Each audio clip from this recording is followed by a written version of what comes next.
Okay, so welcome back to another video. In this video I'm going to be reviewing the JBL GO 3, which is a relatively new speaker from them, along with the Clip 4 and the Extreme 3, I believe. So it's obviously a very small little thing. The GO speakers always are. It's pretty much the smallest speaker they do, apart from the pop ones. But compared to the the original GO and the GO 2, I think this has a really nice design. It's a really nice texture here, and it just looks, I don't know, it just looks really cute basically, I suppose. It's got this little hook here, which basically makes it kind of a clip in a way.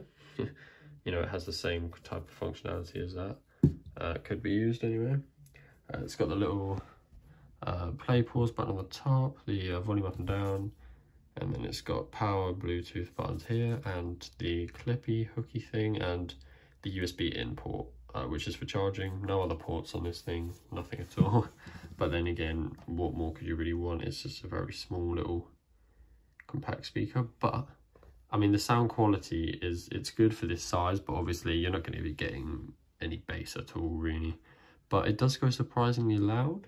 So as with the Sony one here, I've done a comparison with this against an Anker Soundcore speaker.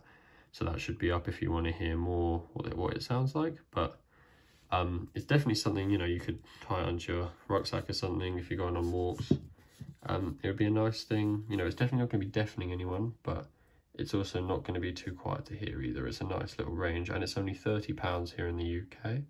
So it's a pretty decent price for, you know, the quality that you do get from this.